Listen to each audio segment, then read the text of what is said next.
Well, welcome everyone to today's webinar. Today we're focused on the question with AI and if there is a double-edged sword. So today we'll consider the benefits and the challenges of AI, especially in the context of customer experience. So I'm your moderator today, Sohaib Ahmed. I'm the Senior Director of Digital Experiences at Datamatics. I've been in the CX space for about 11 years now, all the way from the technology side, all the way to the strategy side and operations. And we're thrilled to have everyone join us from all corners around the world. I know some people are starting their day, and I know some people are listening to the sweet sounds of the webinar to lull themselves asleep. And I really appreciate you all joining today. And for those that are in the Philippines, I really hope you're staying safe and dry. But yeah, and so today we look to have an insightful discussion on the transformative role of artificial intelligence in customer experience. And now, before we start, I want to introduce our panelists today. Our first one is Puneet Jain. So Puneet is a Chief Strategy Officer at Ras Al Khaimah Economic Zone. He brings over 18 years of experience in leadership and strategic planning, digital transformation, and innovation across various sectors. Puneet, welcome to the webinar. The next panelist we have is Finn Rabin. He is a Chief Strategy Officer, board member, and advisor to several organizations. Finn is a successful CEO and accomplished board-level executive with extensive experience in growth, research, and change management. Finn, welcome to the webinar. Our next panelist is Bala Murugan. He is the Director for India, Middle East at DNV, which is Det Norsk Veritas. He has a rich background in operations and technical management for certification assessments and training, with the focus on integrating AI with business processes. Bala, welcome to the webinar. And finally, we have Sandeep Arora. He is the president of digital experiences at Datamatics. Sandeep is a business leader with expertise in digital ecosystems and enhancing customer engagement through process reengineering and digital transformation. Welcome all. Before we start, I want to actually give you all the floor to briefly introduce yourselves, as well as give your perspective on AI and how you see it to kind of set the tone for the rest of the discussion. Puneet, I'll give it over to you. Thank you, Shoaib. Good day, everyone. I know people are joining from all around the world. Thank you, Shoaib, for the introduction earlier. I'm Puneet Jain. I'm the Chief Strategy Officer with Rakesh. Overall, prior to Rakesh, I have about 18 years of experience, mostly in the strategy space. Prior to Rakesh, I was a Director of Strategy with Google and also was a management consultant with McKinsey in my previous life. So I think overall, if I look at even my current role today, I think AI and data overall, I think is a big topic that we deal with on a day-to-day basis. And particularly in the customer experience space that we want to focus on today. And we really, I mean, this is an exciting space for me to discuss because I believe that there is immense potential with AI. Particularly in the customer experience space, I think there is huge opportunity to personalize experiences, drive customer satisfaction, have a lot of new capabilities, and aid the existing customer operations to improve the customer experience overall. So I'm really excited to be here and discuss this topic with all of you. Thank you. Thank you for that. Finn, I'll give you the floor. Thanks, Sohaib. And yeah, good morning, good afternoon, good evening to whomever is on the call. It's lovely to be here with you, and thank you for taking the time out to listen to us wax lyrical a little bit about artificial intelligence. My name is Finn. I've been involved in the market research space for most of my life in a variety of different functions. Most recently in managing the global association that represents the data and insights and analytics industry, an organization called SMR, where the membership is bound by a code of conduct. And I am now involved to a certain degree with the Dutch Association as a freelance advisor on them trying to establish an appropriate code of conduct on AI, given that it permeates all of our lives in a variety of different ways. So I think, like I'm sure everybody does on the call, I think AI is an incredibly powerful tool and one which will benefit us enormously. At the same time, however, I think it is probably something that we do need to test more rigorously. That's been a cornerstone of the research industry for many years. And there are a number of aspects about AI that we need to be probably very conscious of when we adopt systems that use an AI engine. So anyway, thank you for having me, and I look forward to the discussion. So back to you. Yeah, I really appreciate it. We're really looking forward to your insights. Next up, we have Bala. I'll give it over to you. Thank you, Shoaib. Greetings to everyone. Thank you for joining this webinar. I'm pleased to be part of this, sharing my experience and my interpretation and how we apply this in business. I've been working in the manufacturing industries for about 13 years and then worked in consulting industries, primarily into the management system functions, quality, and the continual improvement Six Sigma domain. Then with DNV looking after the India and the Middle East operations in the management system certifications. I think my personal take is AI is a benefit for us, or a gift to the human in nature, that is helping us in doing our work in a fast and efficient, in a reliable way, time and again. Which otherwise we would be making a lot of errors, which is repeating and wasting a lot of human effort. So AI is that way beneficial in maximizing our knowledge, and that is able to repeat and feedback to continually improve our businesses and processes. With customer experience, I think every customer is now getting into do it myself kind of approach. And AI is a great platform for any business, making that customer is able to do some part of their own needs by themselves without asking someone. I look forward to sharing and learning from all of you. Thank you, Shoaib. No, thank you for that, Bala. Appreciate that. Yeah. No, we're going to look forward to your thoughts, especially from a more practical standpoint. Next up, we have Sandeep Arora. I'll give you the floor. Hello everyone. So thank you, Sohaib, for including me in the panel, and thanks everyone, especially to the panelists for being a part of this platform that Datamatics proposes. I think from Datamatics' point of view, I feel that AI is certainly an enabler for us to move into a better world, which is full of sunshine and with rainbows. Of course, I mean, it comes with a bit of precautions that one needs to take to be able to harness the power very efficiently. And it also helps me propagate the theory of and over or. So how can we be fast and accurate? How can we be quality oriented and cost efficient? How can we be et cetera, and, you know. So the technology, if used properly, can help us achieve this paradigm, which otherwise was a trade-off that one would have to make. So I'm very happy to be a part of this, and so I look forward to the other discussions. Thank you very much.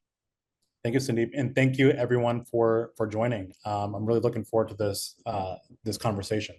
So before we move on, we're going to start off with a poll question. But before we do that, I just want to set the tone for the rest of the audience that, you know, today we're really here to explore AI's role in transforming customer experience. AI, with its various capabilities and applications, has the potential to revolutionize how businesses interact with their customers. We'll look at, you know, the power of AI, you know, with chatbots, with predictive analytics, through automation, perhaps too. We'll also look at the risks involved with AI, such as, you know, AI raising ethical concerns with data privacy, security, and even biased algorithms. So with that being said, we'll delve into more of these aspects, and you know, we'll have the panelists provide their insights and real-world examples to really help illustrate that transformative potential of AI and CX.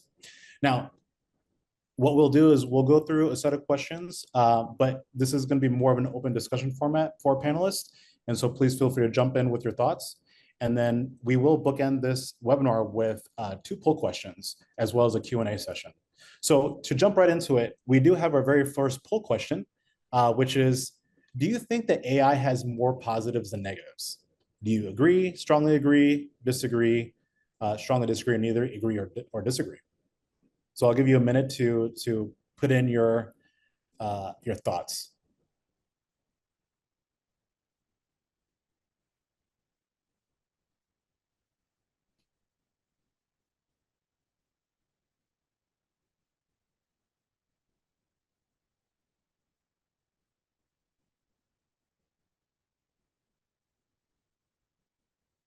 Now, while we get those responses, I think what we can do is really just understand, what are the perspectives of, why people would have, a strong opinion one way or another. And it could be really just based on, personal experiences. How have they really interacted with AI?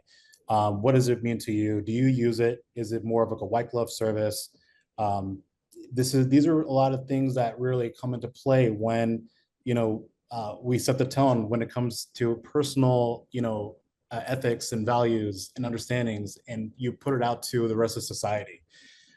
So what we'll do is we'll move forward. So we'll have there we go. Now we have the poll results, and you can see that many of you actually agree that almost 60% agree that AI has more positives than negatives. And I feel like that really just comes from, a personal reflection. I think we all have, positive interactions with AI. It's helped us in some way or another.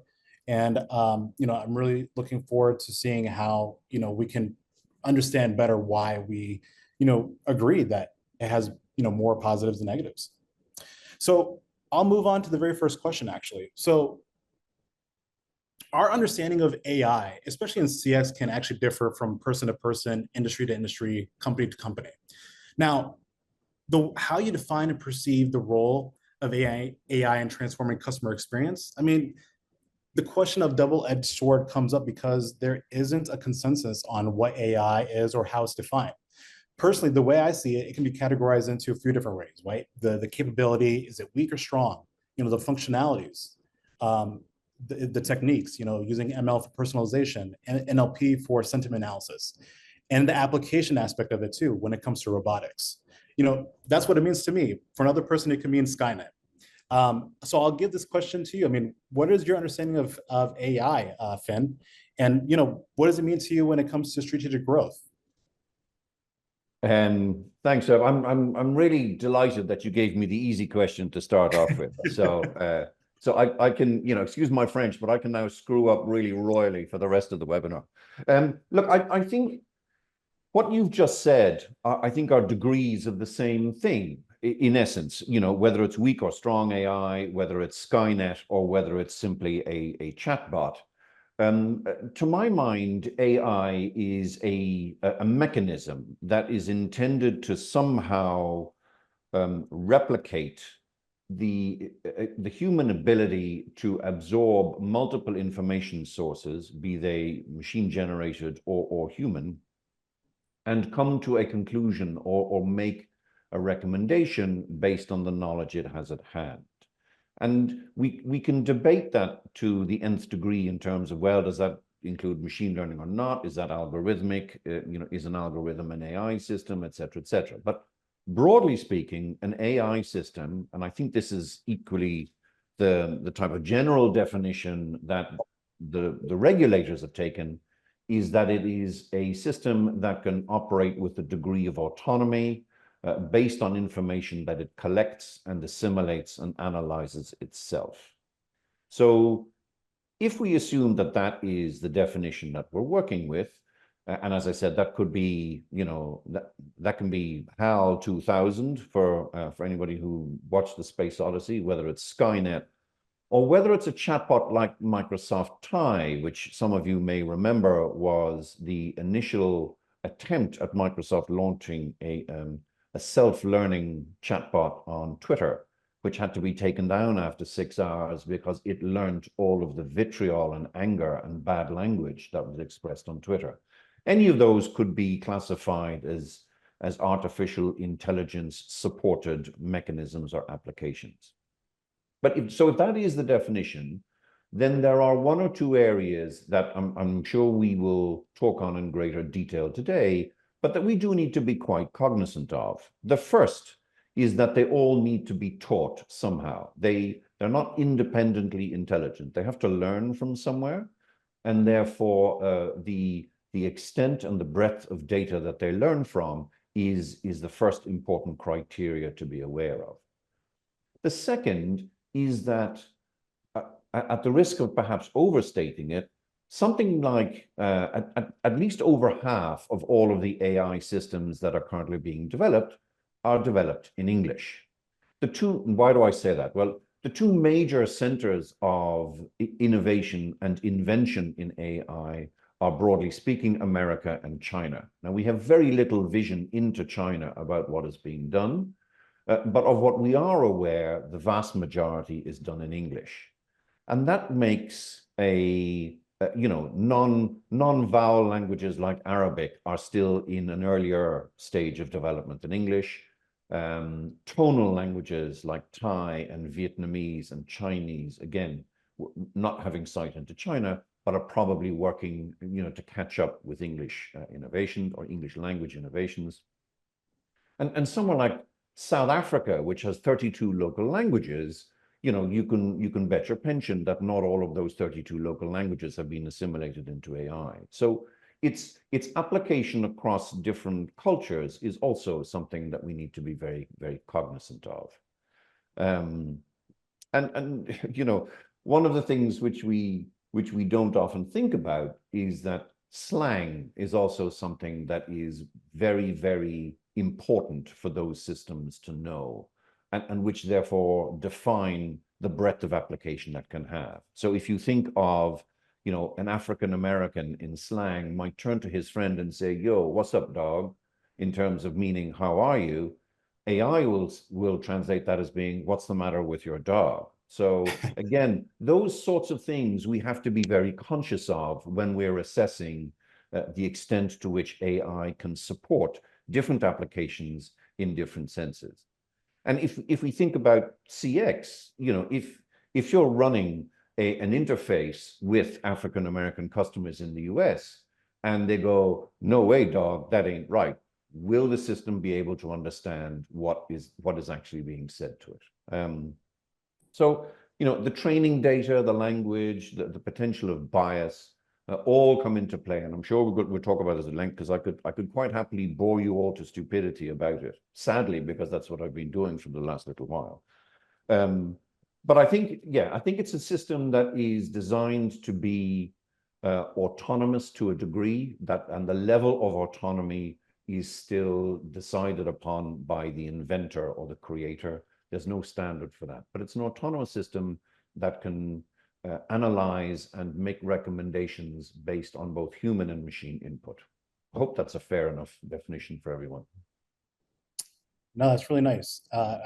That's a really great way of looking at it, and the nuances between the languages and the cultures really does make a big difference. And Bala, I noticed that you were laughing when he was kind of pointing that out. Absolutely. Absolutely. I wish to add something, because I have experienced some people are still struggling to understand what is AI. I think Finn used the word autonomous as a key word, and that makes a lot of clarity in understanding. In a little bit of a low understanding, I would say, like, we have been used to experience a lot of automation since many years. Typically, an automation is a subject which repeatedly does the same thing time and again, which is programmed well to do the same thing. I think the autonomous concept of a little bit of an enhanced automation, which is able to adjust its work routines in a way that the context is changing. And that's where the automation, little bit of an extended dynamics could be a matter of AI in a literal layman language, I would say. Thank you for this. Yeah, I think that's a fair point, because automation is just things that a machine can run. It requires no reflection or thinking about the process. Whereas the reason we call it artificial intelligence is because we hope that it will be able to, as you say, reflect and perhaps edit or change an outcome based on the inputs that it has. No, that's very interesting. Yeah, this is, I mean, from an implementation standpoint, Puneet, do you see anything there as far as how AI is defined? I think Finn and Bala, I think both covered it very well. From a implementation, from a practitioner point of view, by the way, I'm a great supporter, right? And I think there is a huge potential and a lot of capabilities that can be harnessed through AI. But I think one nuance that I wanted to add to, I think the things that Finn talked about that we need to have in consideration when we talk about ethical use of AI is, for example, Rakesh or Russell Khema Economic Zone, where I work, we are not a commercial organization. We are also a regulator and an authority. And for example, when we try and leverage artificial intelligence for interacting with customers, I think the burden of being accurate is much higher than a commercial company. So I think that's also an additional nuance when we think about the ethical or responsible AI, that we need to be even more sure than a commercial entity in terms of what we get back to our customers with, because we're also an authority and regulator, and we are the custodians of the regulations, and we need to be very accurate on that. I think that's an additional nuance purely from a implementation or from a government organization point of view. And I would certainly echo that, because I think, you know, I mentioned in my introduction that I'm doing some work with the Dutch Association. And they started out simply by running a community of both professionals and non-professionals in the data and analytics sector, asking them about their concerns for AI.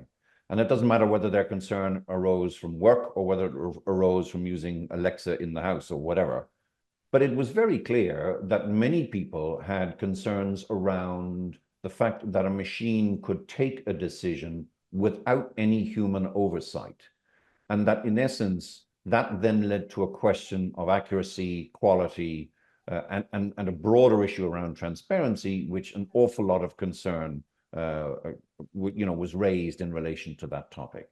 So I think we are, I mentioned this a little earlier, I think we're still in climbing the peak of expectation, if I can quote the Gartner hype cycle.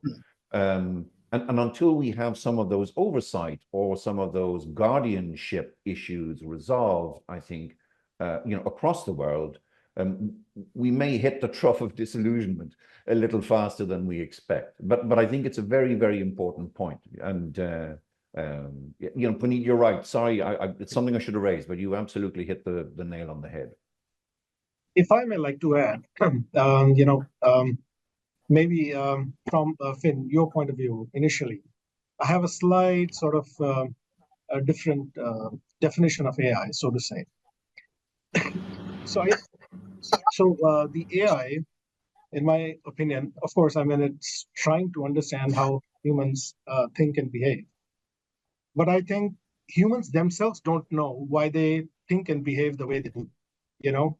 There is a very small part which actually sits in the conscious layer of human intelligence, which we think we know, but there are a lot of things that we as humans don't know what we don't know, right? So AI, therefore, is able to understand the underlying structures and connections that are happening between different variables much more strongly than we otherwise would, and therefore is able to come up with a slightly more, a robust sort of output. For example, before AI sort of started to happen, and we started to work at Datamatics at about, I think, 2011, 2012 on AI and other things. So very simple thing like pronoun co-referencing, something which we did not even know as a concept existed, because all humans grow up in like that, so where we actually use pronouns like he, him, their as a follow-up sentence in our conversations. But actually linking that back to the right proper noun itself is a big deal. I mean, something which is very, very simple, and it occurs in a very non-conscious kind of a way, is something that the AI is able to pick up, analyze, connect, and therefore give a far more, robust sort of an outcome than a two-dimensional or a three-dimensional maximum, three-dimensional processing that a human brain does, conscious human brain does. So I feel AI is therefore an enhancer of human intelligence versus a replication of human intelligence. That's my view. Yeah, I think, as the phrase goes, Sandeep, I think we're in violent agreement. So because I believe at the moment AI will enhance what we do. I was simply trying to define or to provide a definition that we could all work around for the purposes of today. But I don't think, and this is where I'm sure some of my colleagues who have invested millions into the sector, I don't think it's going to be Skynet. I think I think natural intelligence occasionally supersedes artificial intelligence. And so therefore, it will always enhance what we do. It won't take over what we do. True that. Well, so I'm very glad that we got this question out of the way. I want to remind everyone that this was a pretty good way to start off the webinar. And I know you guys all probably have questions. So I want to remind everyone, please enter in your questions so we can go through them at the end of the webinar. I know you guys all have different perspectives, so I'm really looking forward to it. So now that we're off to this start, I want to actually get into the role of AI and jobs. So I'm going to be very clear with this, or direct with this. Does AI create jobs or does it displace jobs, especially in the CX industry, right? I want to give one example of how Amazon created these walkout stores where they got rid of the cashiers, and they use AI in motion with computer vision, sensor fusion, and deep learning. And it was supposed to end up with faster checkouts, a better experience for people that are shopping. But it turns out that they actually had 1,000 people based in India to ensure that the transactions went through and everything was going as planned. So Puneet, what are your thoughts on this? Do you think this is specific to industries and roles? And do you think that data can find that balance of what should be handled by AI and what should be handled by humans? I think at least in the short term, and by short term, I mean maybe what we can see, maybe 3 to 5 years, I do not foresee AI replacing fully humans or fully jobs specifically. I think the way I envision this is that it's going to be a blend of AI with human touch. And I think AI brings the efficiency and also certain expertise that needs to be combined with the invaluable human interaction or human expertise to actually deliver any experience or customer experience, or even to deliver to get anything done. Yeah. Let me give you an example, right? I think if we think about any job today, I mean, a lot of jobs have a high share of repetitive tasks. I think that's one area where AI adds value and can actually make it more efficient. Also, there are a lot of, for example, if I think about customer experience or customer operations, there are a lot of value that can be added by AI by actually being able to understand the customer request better and be able to, for example, connect it with the right person who needs to handle it. And then eventually a human interaction takes it over. Yeah. Or even, I think there is immense potential on AI to sort of be able to personalize the experiences for customers when it comes to sort of interacting. And I think those are the capabilities which sort of AI brings. And then that needs to be combined with actually a human interaction for various reasons. I think I talked about oversight earlier, that we still need a human oversight to sort of do this. I think, Shoaib, you talked about the Amazon example. But at the same time, also there is still value in actually whether it's a sales interaction, whether it's a customer experience or customer support interaction. I think there is still a lot of value in having that human touch. So I, at least in the short term, foresee that AI and human jobs coexist, and AI actually enhances the productivity, enhances the effectiveness of the roles that the humans are playing, rather than fully replacing in the short term. No, really appreciate that, Puneet. Sandeep, I actually want to build on top of that. How do you see this play out in the CX space, particularly? Because when I'm on the other side of the phone or a web chat or an email, do I want to be interacting with AI, or do I want to be interacting with a human? And I think that could be preference, but what are your thoughts on this when it comes directly or specifically with the CX space? I think that's a valid point. So roughly 300,000 years ago, is when humans, the Homo sapiens, actually came on this earth, and we started interacting with each other. Somehow we tend to underestimate the power of the humanity to survive. We have seen so many waves come in and go, and with each passing wave, I think humanity has only become stronger. This whole Charles Darwin theory of survival of the fittest has actually proved to be a cornerstone of how humans think and how we grow and how we are opportunist sort of a race who learn to never waste a crisis. They always learn how to build on the crisis and therefore become stronger than what they were before. So so having said that, and by the way, so I also read a pretty interesting sort of comment that came on WhatsApp the other day. It said AI is not going to take the jobs, but people who know AI will take the jobs of people who do not know AI. So actually, it's not AI which is taking the jobs. It is how you are able to adapt to this new way of living, which is different, and therefore are able to sort of climb up that particular ladder, is how things evolve. And to answer your question, Shoaib, human touch would always be important.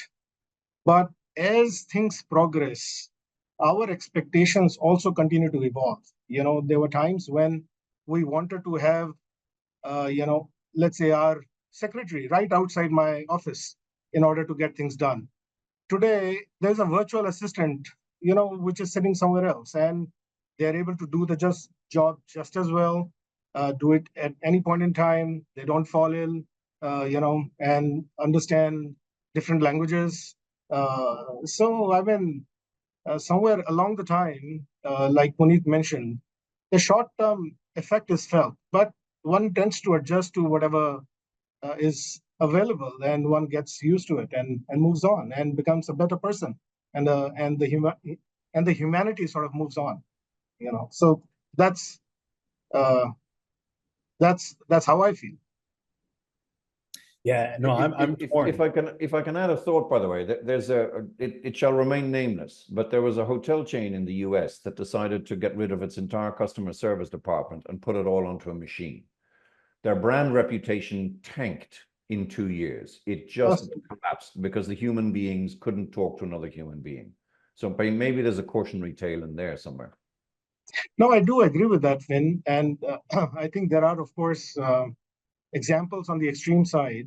Having too many humans also is a problem, where there are HR issues, there are all the organizational structure related dynamics, lack of accountability, and other things which also come into play.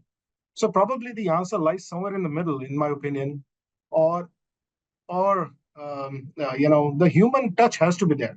Now, whether human touch is driven by the human, or whether human touch is driven by machine, or a human touch is driven by human and machine, is what probably it would evolve to. But essentially, it has to be something that one can relate to and get the problem solved. Bottom line. Thank you. I think maybe just to add one more thought on this.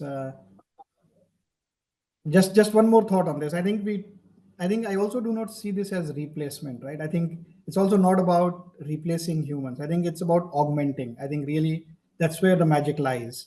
That if we can actually take the capabilities and combine it with the human touch, I think then the impact can be much higher. Yeah. Sorry, Bala. Yeah, if I may add, I think I feel this artificial intelligence is more technology that is making the human better in terms of its culture, behavior, and many things. I personally feel that we have emotions and ego, where artificial intelligence may not have that. As long as we as a human have those egos and emotions, artificial intelligence cannot take over us. But when does it take over? If the egos and emotions are detrimental to the society development, then AI will take over the human. If not, then human will always be on the top. Now, Fingers crossed. Go ahead. I said fingers crossed. Yeah. Yeah. For myself, I'm kind of torn, just because I have loyalty with certain hotels and certain airlines, And with them, I actually expect to speak to an actual human. But for other instances, I want to make it fast and seamless as possible. So it's very interesting to see how this will actually go.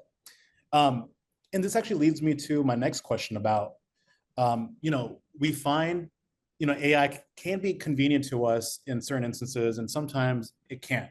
But we have to look at the back end of AI and what its impacts are when it comes to ESG and energy consumption, right? So environmental, social governance, and that aspect, how do we go about with really moving forward with this? One example was, there's a few companies that got into trouble because they used AI when it came to screening their resumes, when it comes to applicants' resumes. And another concern that a lot of people have now is, sure, AI can be convenient to me to some capacity, but how much energy is it consuming? Abala, I want to give you the floor for this. I want to get your thoughts. I mean, how do organizations ensure that AI practices meet sustainability? Thank you, Shoaib. I think no webinar, no topic cannot be away from the topics ESG as of today, because worldwide the stakeholders are behind the impact every one of us are facing because of the global warming and many other things. The stakeholder needs are ever changing, and the current scenario, it is not just changing, it is changing at very fast mode. In the speed in which the expectations are coming up, the speed in which the human response can be is little bit not able to catch up with the speed. Because in the process of change, we have to make decisions in cutting down emissions and carbon footprint, or changing the energy mix, or moving to alternative energies. So these kind of decisions are very complex in terms of the simulations that is needed. You need a lot of models to work with. And for any model to work, you need a lot of data. And the data comes from the past. So unless we understand the past behavior, we will not be able to predict what will happen in the future, or what do we need to change for the better future. This is impossible. The AI is highly being adopted in many industries, especially in heavy energy consuming industry, be it like oil and gas, petrochemical, or refineries, or aluminum smelters. So these kind of organizations are increasingly using data learning tools, where they use the past data, and the study is conducted on the patterns, trend, behavior of the process, and put various simulations how the future process will need energy mix, how the future process will emit energy, and in terms of what are the alternative technologies available. So the AI is basically heavily used in collecting data, interpreting the data, and giving suggestions to the human and leaders to take decisions. And that gets fed into the future business model. And I think today, most of the organizations are able to give what is my 2050 journey roadmap for net zero. And this is not possible without AI, and most organizations are increasingly using it. And those organizations have adopted AI are able to get the confidence and trust with their stakeholders, including the regulators, to say that, yes, being in a heavy energy consuming industry, we know what we are doing, we know where we are heading, and these companies and businesses are objectively able to present the story to the regulators and stakeholders, take them into confidence, which otherwise will be a big risk for them in terms of even running the business. On the other side, again, governance, it is also another topic where a lot of issues that may easily upset the business success. So the organization, starting from the social media monitoring, for example, how you monitor the social media in terms of your negative sentiments or positive sentiments, news spread. So these kind of tools are heavily used in ensuring our policies are being adopted, monitored, implemented well. And on the social side, I think our colleagues also shared, like artificial intelligence or sharing the CVs. I see the positive side of this is this AI is removing the bias. And we as a human have some kind of unknown bias, or we wanted to be biased for a certain way. So the AI bringing certain objectivity in the process that gives an assurance. The organizational decisions are taken into unbiased manner that protects and gives confidence to the society. So ESG if I want to say, like data collection, analysis, interpretation, and modeling the future, giving suggestion to the leaders to take decisions. These are the multiple dimensions in use today. So you bring up some pretty interesting points. And I think because of that, we've graduated to a point now where we need to have more standardizations, more governance models, more certifications. And I think that's where the new AI ISO certification came about, right? The ISO 42001. Can you explain a little bit more about how this, what the certification is and how it came about and what it means long term? Excellent.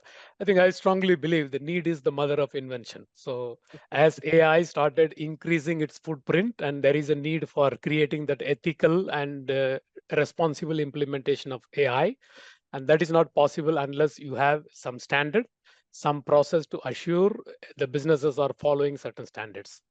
I think the challenges to tackle for the business today, those who are developing, those who are using, or those who are selling the product and services using AI, and to what extent the AI are responsible, to what extent the AI are ethical. So these are the two broader questions.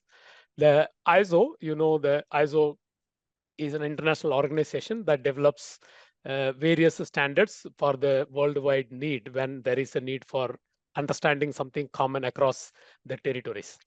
And they set out certain key objectives, what should be termed as responsible and ethical. I think they used the responsible, being trustworthy, being transparent, and being accountable is responsible. And ethical side, they put fairness, non-discrimination, and respect for privacy. On these two domains, they developed a framework for risk management in the process of you managing your business goals and objectives in developing, adopting, or using AI. What are your risks? So the need for doing an AI impact assessment, developing controls and monitoring those controls in a closer manner so that you remain within your tolerable risk with respect to the responsible and ethical application of that. And the standard very much recognizes the human-centric approach, as we have been talking. Without a human-centric approach, no AI can succeed in being beneficial to the business, being beneficial to the society. And in this process, the compliance to the evolving regulations is also taken into consideration. So with all these dimensions, the ISO came out with a management system framework similar to any other ISO standards that takes care of policies, goals, and objectives, and the processes needed to ensure the AI are adopted in a structured way to manage the impact of the risk if the AI is not responsibly and ethically used. And that talks about controls needed for security, fairness, transparency, data quality, and the quality of AI systems. The good thing with ISO standard, they don't just preach, and they also listed very descriptive control objectives on various aspects, and they also determine how the control objectives need to be achieved in a business organization. And the ISO standard also being flexible because no organization is unique. Every organization is unique. So there should be a flexibility for the organization to adopt their risk management in line with their business goals and objectives. And this standard was published in December 2023. And world is picking up in understanding the standard as of now, including DNV. We are developing the policies and procedures, how this standard can be independently audited and certified in order to give the trust to the stakeholders that it is not the company claiming implementing the standard, it is someone else verifying and providing an objective evidence that the business is adopting to that. And there is also an accreditation process ongoing, and soon we are expecting the certifications will be happening within the next quarter at least. So as of now, the independent certification process is not happening. The certification is purely to provide that kind of independent assurance that the companies are adopting AI in a responsible and ethical manner. So this is interesting. So Finn, from your perspective, I know you work with a lot of companies, you gave them a lot of guidance and advice.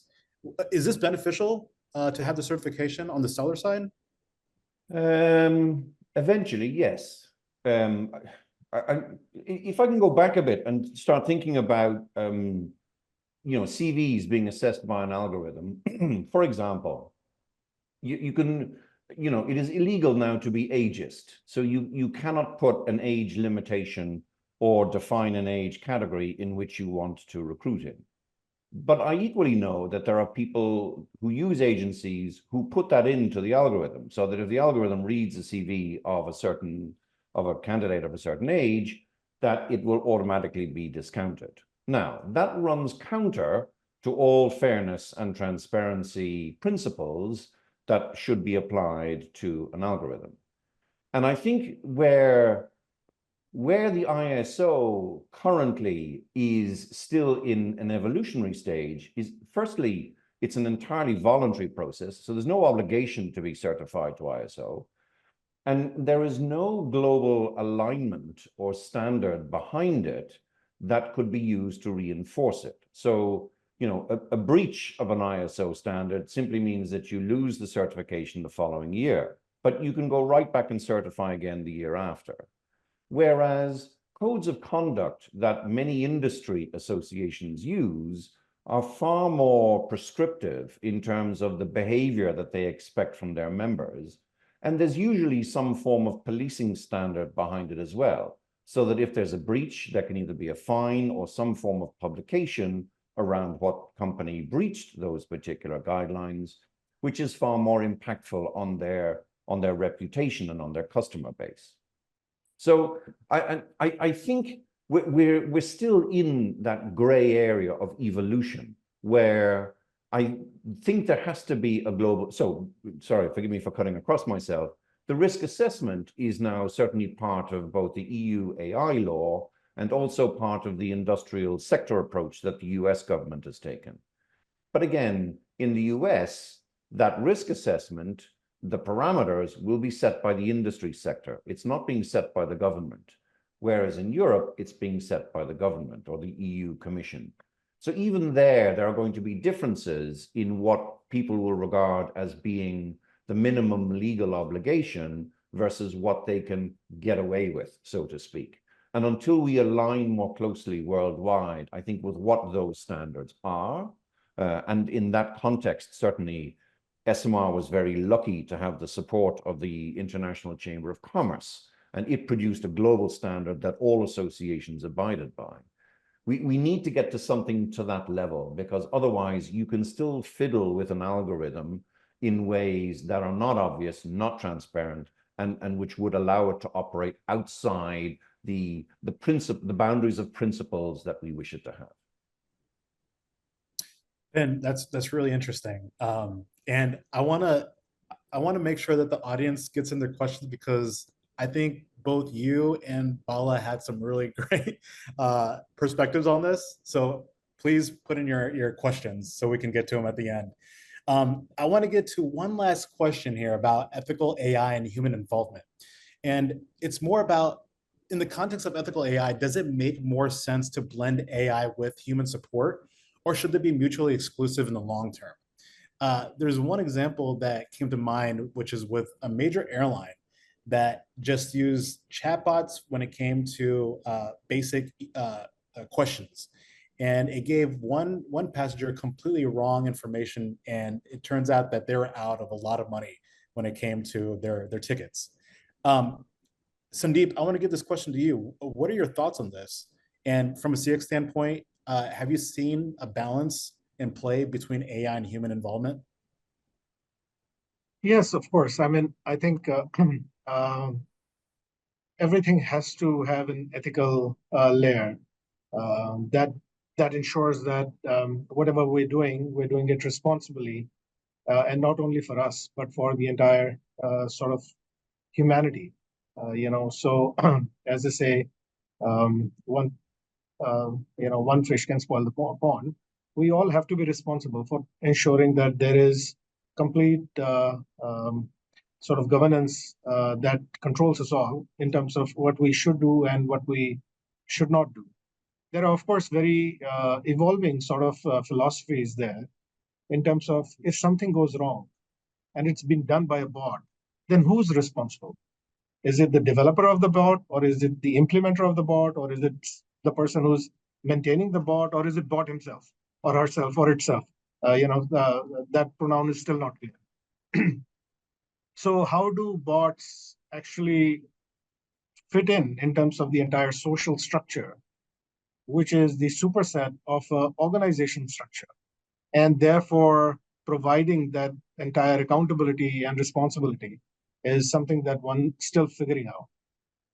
That being one data point. The other one, which Puneet mentioned and Finn also sort of referred to, is the entire feeling of a human touch.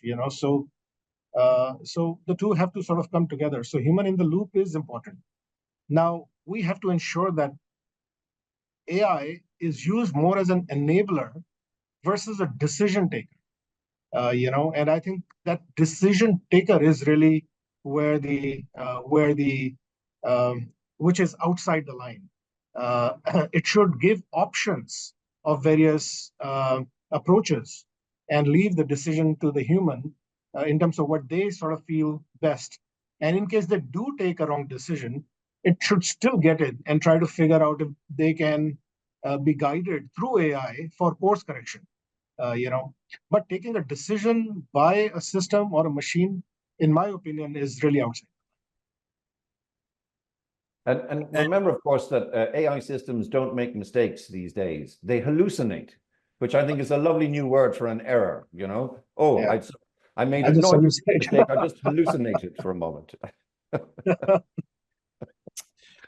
Before we move on, Puneet, I do want to get your thoughts on this very quickly, because you are coming from Raquez. How do you envision the future between, a balance between AI and human roles? Sure. I think I already talked about, I think I foresee that I think the most successful model or the ideal state is actually a blend between AI and human interaction or human touch. And I think they each have their unique strengths, right? So I think AI provides the efficiency and the expertise, and that needs to be combined with the personalization and the human touch of human interaction. And I think Sandeep already covered about a lot of dimensions on what we need to be careful about. I think only one more thought that I had that I would add on this is actually transition. I think as we think about a blended support or a support which is enabled both by AI as well as human, I think as the support transitions from an AI or a bot to a human, I think also from a customer point of view, from an operations point of view, I think needs to also be very seamless. Otherwise, then it's actually is a harrowing experience, honestly.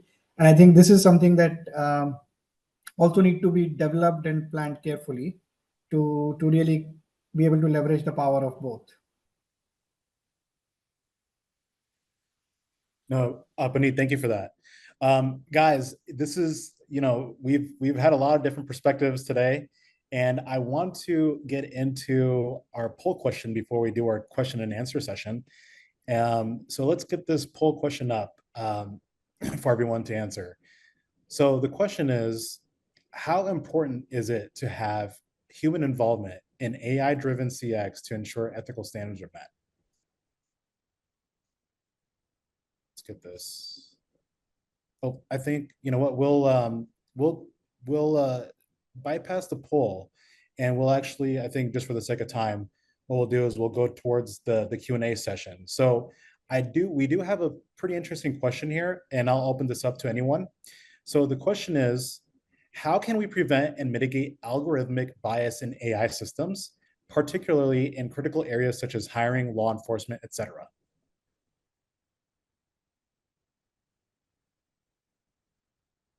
Anyone?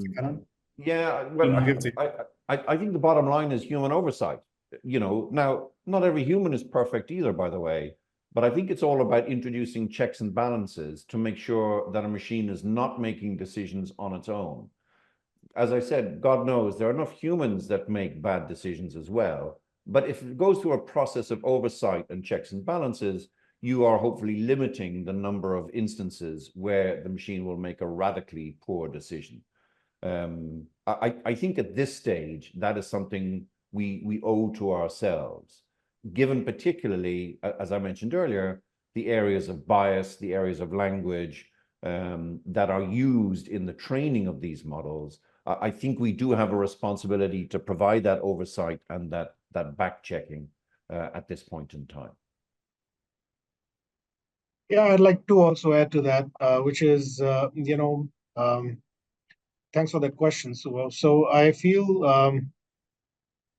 AI helps in doing a better analysis of a situation because it can handle multiple data points simultaneously and process various dimensions and therefore come up with, as I mentioned earlier, a slightly more robust sort of an outcome.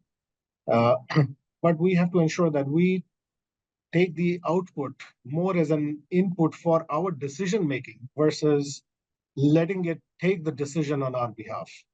I think that's really one of the key areas of how we can and should prevent.